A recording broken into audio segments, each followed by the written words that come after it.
Bulletin का आगाज करते हैं। वजीर आजम ने पाकिस्तान के मुआशी मुस्तकबिल को सी पैक के तसलसल और कामयाबी से मशरूत करार दे दिया। कहा कि किसी मुल्क के खिलाफ जारहाना अज़ाइम नहीं, मुसल्लह अफवाज किसी भी खतरे का सामना करने के लिए तैयार हैं। कराची में पाकिस्तान नेवल अकेडमी के पासिंग आउट परेड में वजीर आजम कैडेट्स ने शानदार गार्ड ऑफ ऑनर भी पेश किया।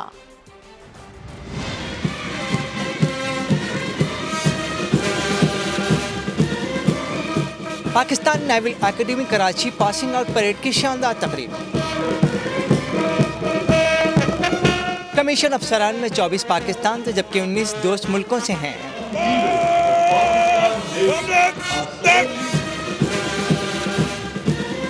गैर मुल्की कैडेट्स बहरीन, कतर और फलस्तीन से ताल्लुक़ रखते हैं। इस मौके पर commandant Pak navy academy commodore Suhail Ahmed Azmi ने पास आउट होने वालों को मुबारकबाद दी।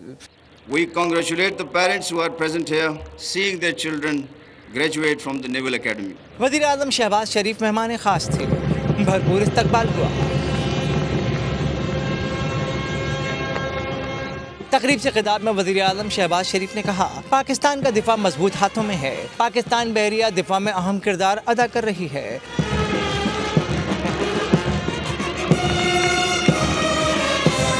Pakistan's economic future hinges upon the success of CPEC, with Gwadar Port as its major component. To achieve this end, the need for a strong and vibrant Navy is very important, and I am glad that Pakistan Navy, with its available resources, continues to perform and fulfill our international obligations most effectively. वज़ीर आज़म ने कहा कि किसी मुल्क के खिलाफ जारहाना अज़ाइम नहीं, अमन के ख़्वाह हैं। Pakistan believes in peaceful coexistence and wants to promote a friendly neighborhood. We do not harbor any aggressive designs against any country. However, our desire for peace must not be misconstrued as a sign of weakness or indifference. वज़ीर आज़म ने commission parade में ख़वातीन cadets की शिराकत दारी को सराहा। खिताब के बाद वज़ीर आज़म के आज़ाद में शानदार गार्ड ऑफ ऑनर दिया गया।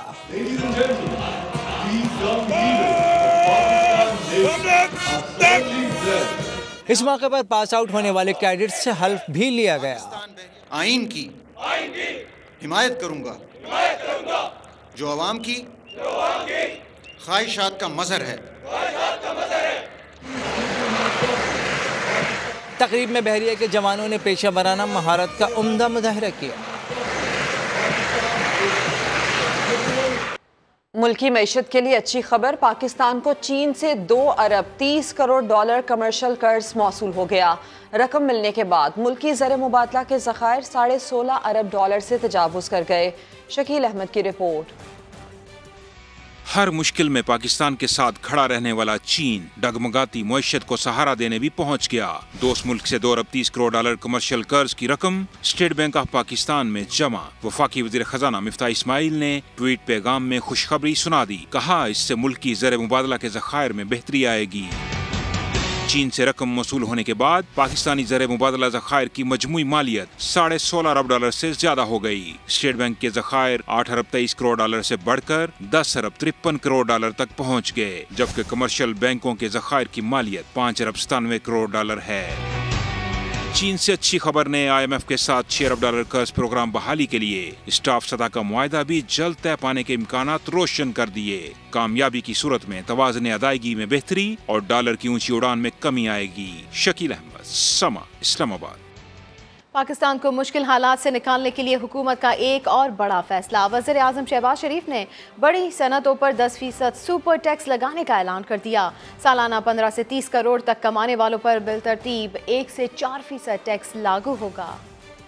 आज ये फैसला किया गया है कि बड़ी सनतों पर फिलहाल 10% सुपर टैक्स यानी गुर्बत को कम करने का हम टैक्स लगा रहे हैं। पाकिस्तानियों को गुर्बत से निकालने का मिशन, कौमी खजाने को तगड़ा करने की हिकमत अमली। शहबाज सरकार ने एक और मुश्किल मगर जरूरी फैसला कर डाला। गरीबों के लिए अमीरों को और बड़ी सनतों के मालिकान को सुपर टैक्स अदा करके बड़े दिल का मुजाहिरा करना होगा।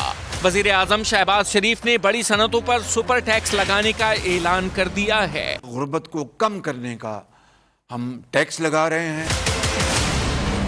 जिन सनतों पर 10% सुपर टैक्स आयद किया गया है उनमें cement, steel, sugar industry, oil and gas, LNG terminal, fertiliser, banking, textile, automobile, chemical, मशरूबात और सिगरेट इंडस्ट्रीज शामिल हैं। इसके अलावा सालाना 15 करोड़ रुपए से जायद आमदन कमाने वालों पर 1%, 20 करोड़ रुपए से जायद कमाने वालों पर 2%, 25 करोड़ रुपए से जायद आमदन वालों पर 3%, जबकि 30 करोड़ रुपए सालाना कमाने वालों पर 4% गुर्बत में कमी का टैक्स लगाया जाएगा। जबकि PTI ने सुपर टैक्स का इकदाम मुस्तरद कर दिया। साबिक वजीर खजाना असद उमर कहते हैं 14 दिन के अंदर सेनेट में बहस ना हुई तो बजट गैर आईनी होगा। एक बजट उन्होंने पेश किया जिस बजट के ऊपर उन्होंने पहले से ये लिख के दे दिया था, कॉपियां जो कौमी असेंबली के अंदर बांटी गई, कि ये ज़िमनी बजट है, और 14 दिन गुजरने के बाद मजीद सैकड़ों अरबों रुपए के नए टैक्स लगा दिए। हमारा मुतालबा ये है कि बजट तो आज मुकम्मल हुआ है और आज के दिन से 14 दिन और मजीद देने चाहिए सेनेट को, ताकि सेनेट इसके ऊपर बहस भी करे और सेनेट उसके बाद जो है अपना नुक्ता नजर भी पेश करे और अपनी सिफारिशात भी पेश करे। अगर ये नहीं करेंगे तो ये गैर आईनी बजट होगा और ये बजट जो है फिर ये कोर्ट्स के अंदर चैलेंज भी हो सकता है। ये दिवालिया नहीं होने जा रहा था, ये बेहतरी की तरफ जा रहा था मुल्क। आधे ज़खायर हमारे उड़ गए सिर्फ 3-3.5 महीने के अंदर। वो मईशत का हिस्सा जो पैदावारी सलाहियत रखता है, आज का बजट उसके ऊपर एक बहुत बड़ा हमला है। वफाकी वज़ीर ख़ज़ाना मिफ्ता इस्माइल का ट्वीट लिखा, छोटे दुकानदारों और ज्वेलर्स को टैक्स नेट में लाने के लिए एसोसिएशन से बात की है, उनकी रजामंदी से ही इक़दामात किए गए। अब real estate brokers, housing society, developers को भी टैक्स नेट में लाया जाएगा। कार डीलर्स, रेस्टोरेंट और सैलून को भी टैक्स नेट में लाएंगे। ये काम ज़बरदस्ती नहीं बल्कि मुशावरत से किया जाएगा। हम आहिस्ता आहिस्ता लाखों दुकानों को टैक्स नेट में ला रहे हैं। और दौरा कराची में वज़ीर आज़म शहबाज शरीफ से वज़ीर आला सिंध मुराद अली शाह ने तफसीली मुलाकात की। इस मौके पर सियासी सूरत हाल और तरक्याती मंसूबों पर बातचीत की गई। MQM और मुस्लिम लीग का वफ्द भी वज़ीर आज़म से मुलाकात के लिए पहुँच गया। दौरा कराची में वज़ीर आज़म शहबाज शरीफ से वज़ीर आला सिंध मुराद अली शाह ने तफसीली मुलाकात की है और इस मौके पर सियासी सूरत हाल, तरक्याती मंसूबों पर भी गुफ्तगू की गई। MQM और मुस्लिम लीग का वफ्द भी वज़ीर आज़म से मुलाकात के लिए पहुंच चुका है। शहबाज शरीफ आसिफ ज़रदारी से वालिदा की ताज़ियत करेंगे। वज़ीर आज़म शहबाज शरीफ कुछ देर में नवाबशाह के लिए रवाना होंगे। और इसी के साथ साथ आपको ये भी बताएं कि वज़ीर आज़म शहबाज शरीफ ने वज़ीर आला सिंध से तफसीली मुलाकात की है, सिंध की सियासी सूरत हाल और तरक्याती मंसूबों पर गुफ्तगू की है। बात करते हैं, संजय साधवानी हमारे साथ हैं। संजय, बताएं मज़ीद।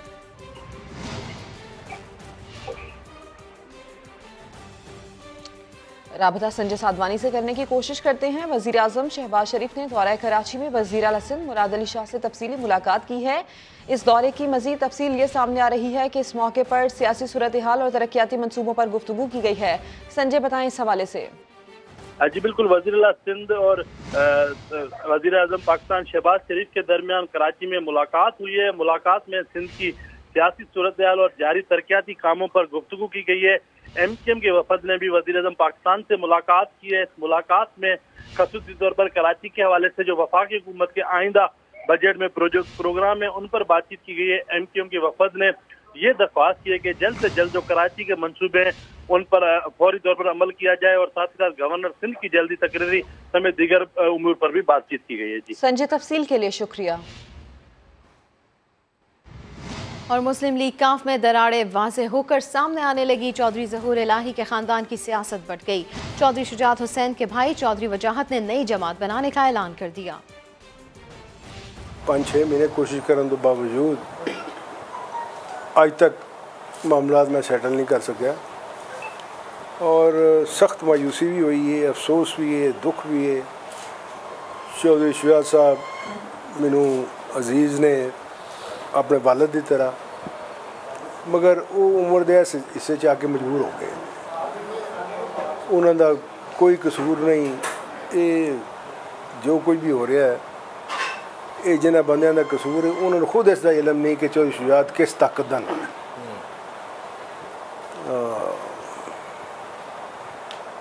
बहरहाल अगों को लायामल इख्तियार करना पड़ेगा। सब नई जमात बना रहे हो? इंशाअल्लाह मुस्लिम लीग के नाल ही इंशाअल्लाह मुस्लिम लीग के नाल इंशाअल्लाह जवाब आ गया तो नई जमात रजिस्टर्ड हो चुकी है कि वो गल होगी ना, नवी सवाल करो।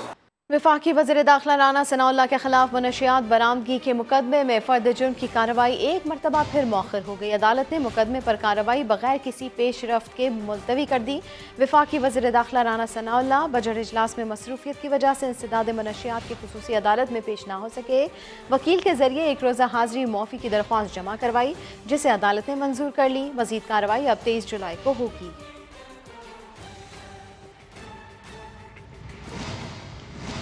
FIA मनी लॉन्ड्रिंग केस में मोनिस इलाही का तहरीरी जवाब सामने आ गया। मोनिस इलाही ने मुलजिम नवाज भट्टी और मजहर अब्बास को पहचानने से ही इनकार कर दिया।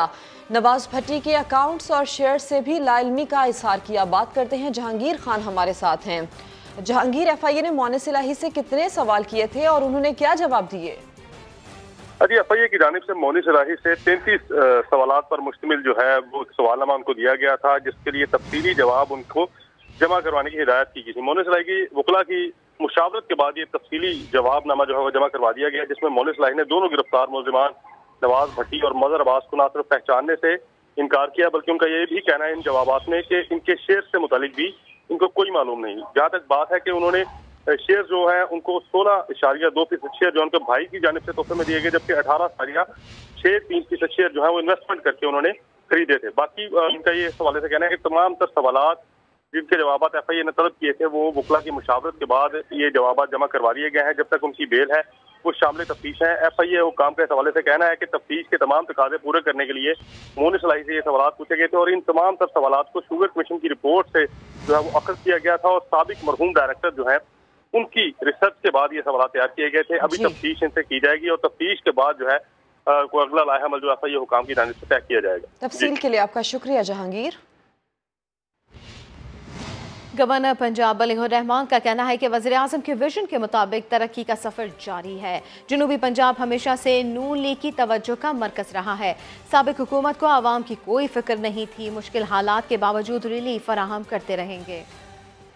पहले भी जो एक रिकॉर्ड डेवलपमेंट PMLN के दौर में साउथ पंजाब में की गई, चाहे यहाँ पे सिविल हॉस्पिटल बना, इदारे बने, स्पेशल कॉलेज बच्चों का स्कूल बना, लेबॉर्ट्रीज बनी, लाहौर को भी जिस तरह नज़रअंदाज किया गया, बाकी पंजाब में भी जो काम मुस्लिम लीग नून के दौर में शुरू हुए काम करना है। और आपको पता है कि मौशी चैलेंजेस जिसमें हुकूमत मिली और उसको कबूल भी किया है, सख्त फैसले भी कर रहे हैं। आगे बढ़ते हैं। सिंध में बल्दियाती इंतखाबात के पहले मरहले की तैयारियां मुकम्मल। कल 14 अजला में पोलिंग होगी। तर्जुमान इलेक्शन कमीशन के मुताबिक अमले और इंतखाबी सामान की पोलिंग स्टेशंस पर पहुंचाने का अमल शुरू कर दिया गया है। इलेक्शन कमीशन इस्लामाबाद में मरकजी कंट्रोल रूम भी कायम कर दिया गया है। तमाम प्रिजाइडिंग अफसरान आज शाम पोलिंग स्टेशंस बूथ कायम करेंगे। अफसरान कंट्रोल रूम से तरसील की निगरानी कर रहे हैं। इलेक्शन कमीशन का ये भी बताना है रिटर्निंग अफसरान के दफ्तर से इंतखाबी सामान की तकसीम जारी है। मजीद बात करेंगे जुल्करनैन इकबाल से। जुल्करनैन, बताइए तफसील क्या है? में जो इंतखाबी तैयारियां हैं वो मुकम्मल कर ली गई हैं। तमाम जो पोलिंग मटेरियल है जिसमें बैलेट पेपर्स हैं और पोलिंग बैग्स हैं और दीगर सामान है बैलेट बॉक्सेस समेत, उन तमाम की तरसील का काम सुबह 8 बजे से जारी है और आज शाम तक बताया जा रहा है कि इस काम को इलेक्शन कमीशन कहने के मुकम्मल कर लिया जाएगा और मुकम्मल सिक्योरिटी इंतजाम के साथ जो इंतखाबी सामान है पोलिंग स्टेशनों पर पहुँचाया जा रहा है। जो प्रिजाइडिंग अफसरान है उनको ये हिदायत की गई है कि आज रात को ही वो तमाम तैयारियां मुकम्मल कर लें। जो पोलिंग बूथ्स हैं उनकी तश्कील का काम शुरू कर दें ताकि सुबह बर वक्त जो पोलिंग है उसको यकीनी बनाया जा सकते हैं। और साथ ही साथ ये भी कहा गया है इलेक्शन कमीशन की जानिब से कि जो सिक्योरिटी इक़दाम हैं तमाम सिक्योरिटी इदारे वो अलर्ट रहें और किसी भी किस्म के नाखुशगवार वाक़े को होने से कबल वक्त ही रोका जाए। तफसील के लिए शुक्रिया जुल्करनैन इकबाल। सिंध के 14 अजला में बल्दियाती इंतखाबात का पहला मरहला उम्मीदवारों ने वोटर्स को मुतवज्जा करने के लिए मुख्तलिफ अंदाज से मुहिम चलाई। एक आज़ाद उम्मीदवार की इंतखाबी मुहिम का अहवाल बता रहे हैं सक्खर से साहिल जोगी अपनी इस रिपोर्ट में।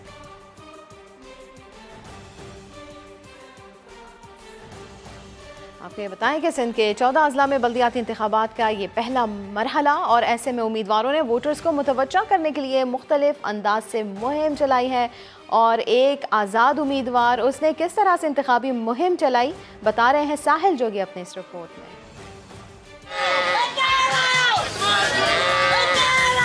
वोट दो दूध पियो। बल्दियाती इंतखाबात में सियासी रहनुमा वोटर की तवज्जो हासिल करने के लिए एड़ी चोटी का जोर लगाने लगे। सक्खर यूसी 5 के आजाद उम्मीदवार इस्माइल सुमरो की मुनफरिद इलेक्शन मुहिम। इंतखाबी निशान बकरी मिला तो वोट लेने के लिए बकरी का रेवड़ लेकर गलियों में निकल पड़े। पहली बार ऐसा हुआ है कि दिल से लोग जो है इज्जत भी दे रहे हैं और मिल भी रहे हैं और यकीन दियाने भी करा रहे हैं कि इंशाल्लाह वोट आपका ही होगा और जीत भी आपका ही होगी इंशाल्लाह ताला। और हमने यकीन दियान दिए कि इंशाल्लाह आप जीत के आएंगे तो अपने पड़ोसियों का जिसने उन लोग इससे इज्जत किए और इससे हम बढ़ चढ़ के हिस्सा लेंगे, उनके काम भी करेंगे। आजाद उम्मीदवार लोगों से वोट मांगते वक्त बकरी के ताज़ा दूध का गिलास भी पेश करता है। शहरियों को भी ये अंदाज पसंद आया। वो दूसरे तो आते हैं हर चक्कर में झूठ बोल के चले जाते हैं, आते नहीं हैं। फिर जब इलेक्शन होती है जाहिर होते हैं। ये हमारे को दूध भी पिला रहा है। इंशाल्लाह इसको वोट देकर थप्पा लगा के मोहम्मद इस्माइल सुमरो को जितवाएंगे। 26 जून पोलिंग का दिन है और हर उम्मीदवार अपनी जीत के लिए पुरअज़्म है। कैमरामैन शाहिद सोलंकी के साथ साहिल जोगी, समा सक्खर।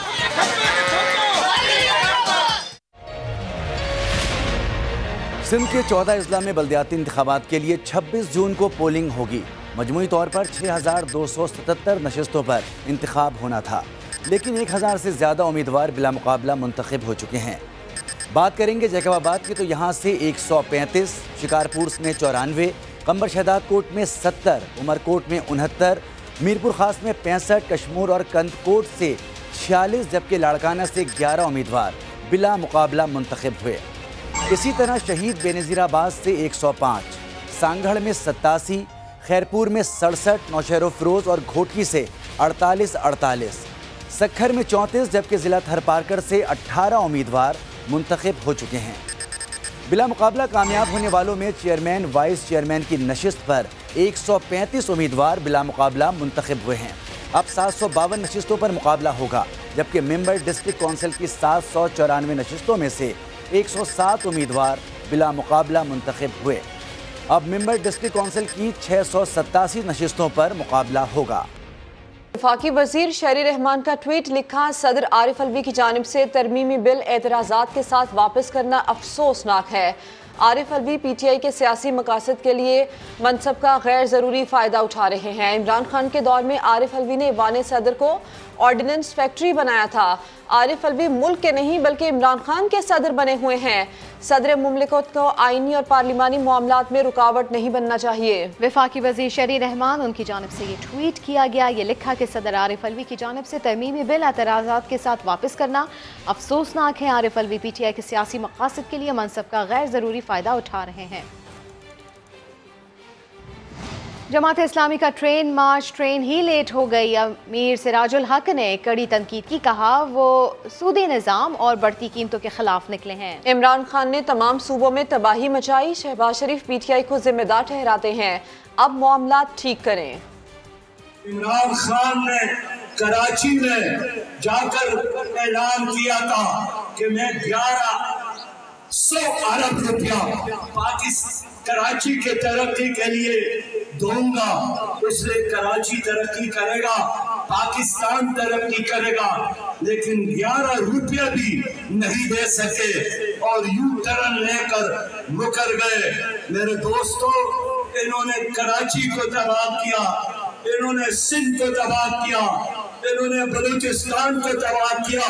शहबाज शरीफ कहता है PTI ने IMF के साथ गलत वायदे किए हैं। शहबाज शरीफ साथ PTI ने गलत किया है, तो अब तो आप वज़ीर आज़म है, आप ठीक करें ना, करप्शन खत्म करें ना, महंगाई को खत्म करें, IMF के साथ वायदों को खत्म करें। सरबराह अवामी मुस्लिम लीग शेख रशीद कहते हैं चीन ने फ़ौज के कहने पर पाकिस्तान को इमदाद दी। IMF ने अब तक कर्ज देने का फैसला नहीं किया। ट्विटर पैगाम में शेख रशीद ने कहा मुल्क का सबसे बड़ा मसला सियासी अदम इस्तेहकाम है। बजट में गरीब का गला घोटा जा रहा है। अब सांस लेने पर भी टैक्स लगना बाकी है। सनतों पर सुपर टैक्स और दुकानों पर फिक्स टैक्स जुल्म है। गरीब का मसला महंगाई और शहबाज का मसला मरी हाईवे है। अब आपको ये बताएं कि लंपी स्किन सिंध के बाद जनूबी पंजाब में भी आउट ऑफ कंट्रोल हो गया। मेलसी में मवेशियों की बड़ी तादाद हलाक हो गई।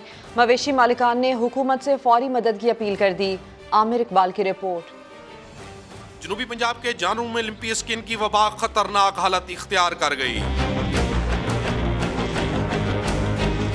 मेलसी के मुख्तलिफ दही इलाकों में अब तक सैकड़ों मवेशी हलाक हो गए। औरत मर्द रो रो ते हाल को परेशान हैं, बच्चे भी गरीब हैं, मर्द भी में मेहनत इहो ढांढा दा धंधा है जेड़ा असा करेने लिहाजा सारे ढांढा दा बहु नुकसान थी गए और होंदा पिए। बराए मेहरबानी इंदो ते गौर फिक्र करते सारे नाल तामुन भी कीता वने। मवेशी मालकान के मुताबिक महकमा लाइव स्टॉक की सुस्ती और मुबैना गफलत के बायस उनके कीमती मवेशियों की जान गई। वड्डे डॉक्टर साहब कदा ना तक पूछे ते ना कोई आए ते आवन ते साडे नाल गरीबां दा तां इहो सरमाया हुंदा है, इहो मिलकियत है, इहो साडा तां ज़ेवर हैं ते अज कीमती जानवर ते सवां दी तादाद जानवर मर गए। मवेशी मालकान ने हुकूमत से अपील की है कि महकमा लाइव स्टॉक के गफलत बरतने वाले अफसरान के खिलाफ कार्रवाई अमल में लाई जाए और जो जानवर बच गए हैं उनकी वैक्सीनेशन को फिलफोर यकीनी बनाया जाए। आमिर इकबाल, समा, मुल्तान। देसी घी, मेवे और दूध पिलाकर वजनी जानवरों को पालने के दावे झूठे निकले। बकरों को इंजेक्शन लगाकर वजन बढ़ाया जाता है और फिर लाखों रुपए कमाए जाते हैं। समा ने स्टिंग ऑपरेशन में गंदा धंधा बेनकाब कर दिया। फैसलाबाद से अब्दुल्ला हाथ रिपोर्ट करेंगे। बकरों को ढेरों लीटर पानी पिलाओ, इंजेक्शन लगाओ और लाखों के इनाम पाओ।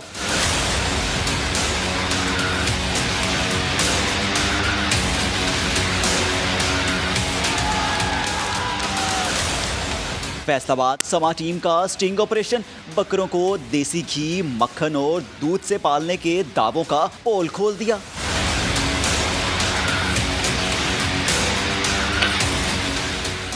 फैसलाबाद ज़िला यूनिवर्सिटी में मवेशियों के हैवी वेट मुकाबले में बकरों को स्टीरॉइड्स और दीगर अद्वियात के इंजेक्शन लगाए जाते हैं। बकरों को इंजेक्शन किस चीज़ के लगाते हैं? विटामिन के, ताकत के, पट्ठों की ताकत के, मेथी को बाल वगैरह के, ताकि ताकत में रहे, चल फिर सकें। 327 किलो वजन के साथ 7 लाख का इनाम पाने वाला बकरा अपने पैरों पर भी खड़ा ना हो सका। शहरी भी इन बेजुबानों पर ढाए जाने वाले जुल्म से परेशान हो गए। हमें बहुत तकलीफ़ हुई क्योंकि हम तो खुद इंसान हैं, हम किसी को बता सकते हैं हमें तकलीफ़ है, लेकिन ये बोल तो नहीं सकते कि तकलीफ़ है इन्हें। ऐसे इनाम जीतना कोई फ़ायदा नहीं कि दूसरों को अजियत दी जाए। इंतज़ामिया की जानिब से भी मुकाबले में हिस्सा लेने वाले जानवरों की फिटनेस चेक नहीं की गई। कैमरामैन रिजवान साबरी के साथ अब्दुल्ला हाथ, समा, फैसलाबाद। कोई चारा खिलाए तो कोई प्यार जतलाए। बच्चे कुर्बानी के जानवरों के कैसे नाज नखरे उठा रहे हैं, ये बताएंगी फैसलाबाद से रिदा सिंधु। कजरारी स्याह आंखें, सरों पर खूबसूरत ताज सजाए, गले में घंटी बांधे, शेरू और बादशाह मियां निकले सैर को।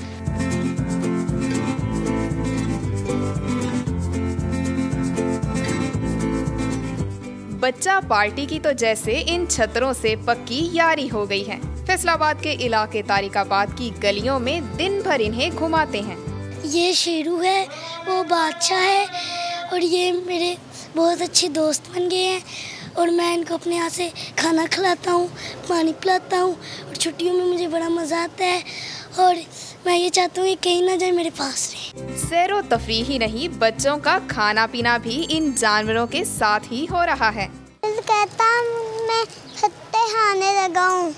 कुछ ही दिनों के मेहमान ये नए दोस्त हर मोहल्ले में बच्चों का खूब दिल बहला रहे हैं। शेरू और बादशाह घर भर की आंख का तारा है। कुर्बानी का लम्हा बच्चों के लिए उदास कर देने वाला तो होगा, मगर बड़ों का दिल सुन्नत इब्राहिमी के जज्बे से भी सरशार है। कैमरामैन रिजवान साबरी के साथ रिदा सिंधु, समा, फैसलाबाद। शादी की पहली सालगिरह पर ब्यूटी पार्लर जाना लड़की के लिए डरावना ख्वाब बन गया। खूबसूरत दिखने के बजाय जिल्द और बाल खराब करवा बैठी। लाहौर की नाजमा नजीर ने ब्यूटी पार्लर के खिलाफ 10 लाख हर्जाने का दावा दायर कर दिया है। अरशद अली से मजीद जानते हैं। अरशद, बताइए इसकी तफसील। जी बिल्कुल, जो है वो ये लाहौर के पोश इलाके में ब्यूटी पार्लर वाक़या है, जिसके खिलाफ जो है वो लाहौर की खतून नाजमा नज़ीर ने ब्यूटी पार्लर के खिलाफ 10 लाख हर्जाने का दावा दायर कर दिया है, जिसमें यह मौक़िफ़ इख्तियार किया है कि ब्यूटी पार्लर की नाक़िस क्रीमों और हेयर ट्रीटमेंट से मेरे चेहरे की खूबसूरती और बालों की जो जिल्द है वो शदीद मुतासर हुई है। खतून की जो है वो शादी की पहली सालगिरह थी और उस सालगिरह को यादगार बनाने के लिए जो है वो खतून ने पार्लर का रुख किया था। ताहम जो है वो खतून को ब्यूटी पार्लर के खिलाफ जो है वो अब हर्जाने का दावा दायर किया है और अदालत से इस्तदा की है कि अदालत मुतल्लिका जो ब्यूटी पार्लर है उससे 10 लाख रुपए हर्जाना देने के अहकाम जारी करें। अरशद अली, तफसील के लिए आपका शुक्रिया। कराची में आटे की कीमत काबू से बाहर हो गई। चक्की का आटा 105 से 115 रुपए किलो तक फरोख्त हो रहा है, जबकि फाइन आटा भी सेंचुरी के करीब है। इस बारे में मजीद जानते हैं समा के नुमाइंदे रिजवान आलम से। जी रिजवान। जी देखें, आटे जैसी बुनियादी शय की कीमत जो है वो आसमान से बातें कर रही है। आटा सेंचुरी बनाने के करीब है। 2.5 नंबर राशन का आटा जो आम इस्तेमाल का आटा है आवाम के, वो उसकी कीमत होल सेल मार्केट अजनास मंडी में 88 रुपये पे पहुँच चुकी है। फाइन आटे की कीमत 91 पे पहुँच चुकी है। यही आटा जो है आम दुकानों पर आवाम को जो है वो 90 रुपये से और 92 रुपये तक फ़रोख्त किया जा रहा है, जबकि चक्की के आटे की कीमत जो है वो 100 रुपये से भी तजावज़ कर गई है। चक्की के आटे की कीमत ने सेंचुरी कर दी है। तो हमारे साथ मौजूद है होलसेल मार्केट कराची के जो है वो कहते हैं सदर हैं अब्दुल रऊफ इब्राहिम। उनसे जानते हैं कि क्या वजह है आटे की कीमतें क्यों इतनी आसमान पे जा रही हैं। जब आप गंदुम को जब गोदामों को खोलेंगे तो गंदुम वाफिर मिकदार में है। अभी ऐसा नहीं है 4-5 महीने तो हम खींच सकते हैं, ठीक है हमारे पास शॉर्टफॉल है 7 मिलियन टन का, लेकिन वो इम्पोर्ट हो रही है। गवर्नमेंट को इकदाम उठाने की ज़रूरत है, छापे मारे जाएं और मैं तो बोलता हूं उनको जब्त कर दिया जी, क्योंकि गरीब आवाम पे बहुत बड़ा लोड है ये। सिंध गवर्नमेंट ने जो आटे की कराची आने पे गंदम की पाबंदी लगा रखी थी, उसकी वजह 3 करोड़ आबादी का शहर है। अगर वो गंदम वाफिर मकदार में यहाँ नहीं आएगी तो यकीनन यहाँ शॉर्टेज होगी और कीमतें ऊपर जाएंगी। जी रिजवान, अपडेट करने के लिए आपका शुक्रिया। मुल्तान का इलाका बिलाल नगर यूसी 12 मसाइल का गढ़ बन गया। जगह जगह गंदगी के ढेर और सीवरेज के पानी से ताफुन फैलने लगा। बोलो मुल्तान में बता रहे हैं मुजम्मिल नज़ीर।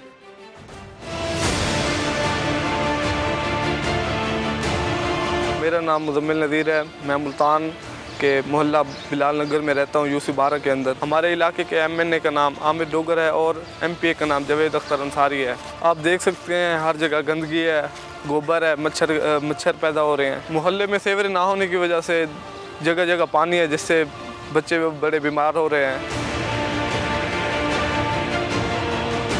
ये हमारे मोहल्ले का पार्क बनना था, लेकिन ये आजकल गंदे पानी से डूबा हुआ है। देख सकते हैं ये कोई सैलाब से डूबा हुआ घर नहीं है, गंदे पानी की वजह से ये घर है। इसमें लोग घर छोड़ के ताले लगा कर चले गए हैं। हमारी मौजूदा गवर्नमेंट से अपील है हमारे मोहल्ले में गंदगी और गंदे पानी का हल निकाला जाए, ताकि हम इन मुश्किलात से निजात पा सकें।